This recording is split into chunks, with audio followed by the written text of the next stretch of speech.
Johnny Depp की सऊदीया के तारीखी मकाम से सेल्फी।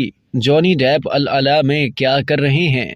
रोनाल्डो के सऊदी अरब में क़याम पज़ीर होने के साथ ही अब जॉनी डेप के सऊदी अरब में चर्चे होने लगे। सऊदी अरब के वज़ीर सकाफत शहजादा बदर बिन अब्दुल्ला बिन फरहान ने अमरीकी स्टार जॉनी डेप के साथ ली गई एक सेल्फी पर तबसरा करते हुए इसे तारीखी मकाम अल अला अच्छे वक्त की यादगार सेल्फी करार दिया है। सोशल मीडिया पर वायरल होने वाली सेल्फी को बेहद पसंद किया जा रहा है। डेप अल अला शहर में सैर तफरीह के लिए आए थे। वो शहर के आसार कदीमा और तारीखी यादगारों की तलाश में नजर आए। ये दौरा सऊदी रेड सी इंटरनेशनल फिल्म फेस्टिवल की जानिब से जॉनी डेप की नई फिल्म की तैयारी में शिरकत के ऐलान के 2 दिन बाद हुआ है और ये फिल्म एक फ्रांसीसी ड्रामा है जिसमें हॉलीवुड स्टार किंग लोइस का किरदार अदा कर रहे हैं। अमरीकी स्टार जॉनी डेप के लिए ये पहला मरकजी किरदार है जब इसकी साबका बीवी अदाकारा अम्बर हर्ड ने इन पर जिस्मानी तौर पर बदसलूकी का इल्जाम आयद करने के बाद मशहूर मुकदमे की समाअत की।